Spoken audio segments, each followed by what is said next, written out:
right, welcome to Talking Investing. I am Tom, and as always, this is not financial advice. Today, I want to talk about the latest bombshell in cryptocurrency. One of the major players in cryptocurrency has filed for Chapter 11. I want to go through what they're doing and what the impact of this is on the entire cryptocurrency universe, on Bitcoin in specific, and then on the Bitcoin miners. And I will tell you, inside of this bad news, I think there's some really, really good news. So we cover Bitcoin and the Bitcoin miners all the time on this channel. If you're new or you have not yet subscribed, please smash the subscribe button and the notification bell.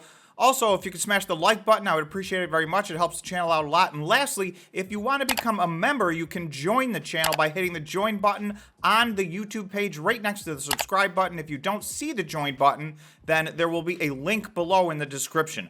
Members get some members-only content. We do a once-a-week members-only live stream. On that live stream, members get to pick a company for me to do a deep dive video on. So we have a pretty good catalog of videos built up in the archive, so all members will get access to that. We have a lot of fun on the live stream. You're welcome to join us. Let's talk about what's going on in cryptocurrency. So by now, a lot of you probably already know, Genesis has filed for bankruptcy under Chapter 11. So since the FTX situation, everybody's worried about what is the next shoe to drop. There's 3 or 4 big names that people were worried about. This was among them. This is one of the very big players in the entire cryptocurrency universe. So they're filing for Chapter 11 is actually no surprise. They came out a few weeks ago and said that this was a likely outcome. They were looking for other alternatives, but this is probably where they were going to end up. So in that regard, I think the cryptocurrency universe already knew what was going on here. They had already set their expectations, but what the good news is you're going to see that Bitcoin is actually up. It looks to me like since FTX collapsed, everybody investing in the crypto universe has been very suspect of basically every single player in there. So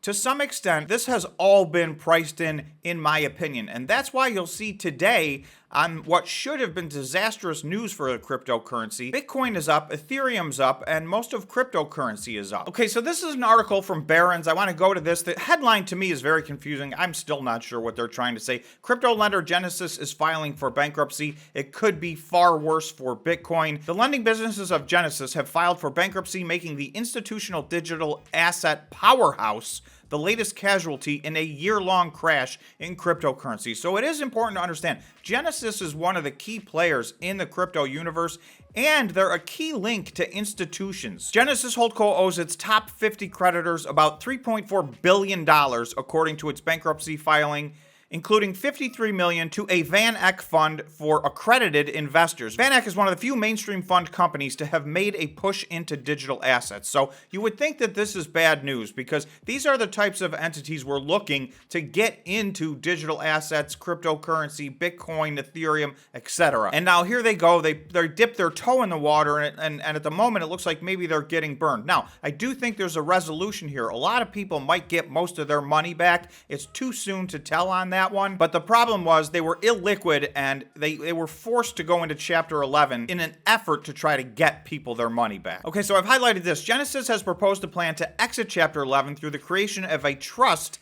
that will distribute assets to creditors and provide an optimal outcome for Gemini Earn users. The plan includes a possible sale, capital raising, or equitization transaction that would let Genesis emerge under new ownership. The company is starting a marketing and sales process to monetize its assets and pay creditors fairly and equitably, it said. News of the bankruptcy was welcomed by Cameron Winklevoss, who has feuded publicly with DCG CEO Barry Silbert, himself a titan of the digital asset industry. This is a crucial step, quote, "This is a crucial step towards us being able to recover our assets," Winklevoss said via Twitter. Bankrupt Genesis reveals list of creditors. Genesis owes about $3.6 billion to 50 different creditors, including investment firms, hedge funds, and at least one consumer finance DeFi app. So this is their top 50 people that they owe. That comes to about $3.6 billion.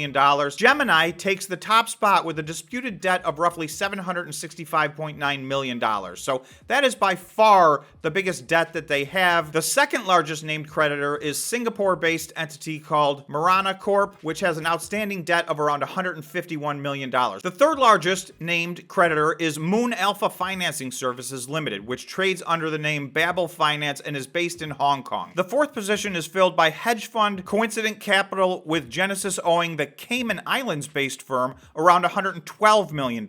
And then the fifth largest one is Donut, a mobile DeFi app that offers investors up to 6% interest on their savings, was revealed as the fifth largest named creditor with a debt of roughly $78 million. So you can see this drops off in a hurry. So the contagion factor on this, I don't think is going to be a big deal. I think the market already knew, obviously the market very well knew, there was a big amount due between Genesis and Gemini. That is a conflict that's been ongoing for months and months and months. And when you see all these names, that's really by far the biggest creditor. So in my mind, the worry would have been that this list would have come out and it would have been a lot of names we know, names that affect retail investors, and it does not seem to be that. And furthermore, it seems to be like there's the potential for people to get a good portion, if not all of their money back. Now, it's too soon to say that. I don't know that for sure, but they are definitely indicating they're going to try to get everybody as much of their money back as they can, and it looks like there's assets here to do so. Okay, so on to this article from Barron's. This is the good news in my opinion. Bitcoin is steady despite another crypto bankruptcy. Two signs it could head higher. So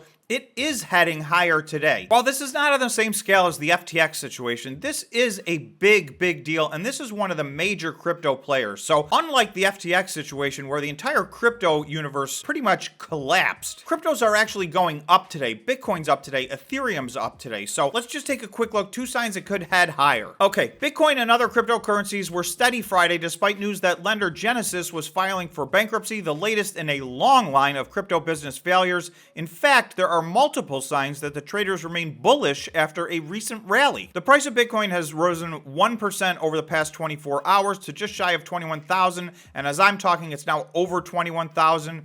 The largest digital asset has consolidated above the key $20,000 level, trading as high as 21,500 in recent days, after rallying by more than 20% in just a week, to the highest level since the crypto exchange FTX collapsed in November. So this is what I'm saying. When you look at the chart, you'll see over the last 2+ months, Bitcoin has basically spent time going sideways, and then we had a nice big run up recently, all the way back to where we started. So I've been saying that all year. I think this is going to be a very volatile year in Bitcoin in particular. As you guys probably, most of you know, we follow Bitcoin and the Bitcoin miners on this channel quite a bit, and the volatility in the Bitcoin miners in particular has been just off the charts so far this year. Now, we're very early into the year. We're just getting it to the end of our third week, but it's volatility like we haven't seen in years. Bitcoin's steady gain over recent days bucks its correlation to the stock market. So that's another thing I am going to do a separate video on. Bitcoin and the NASDAQ have been essentially following a similar path.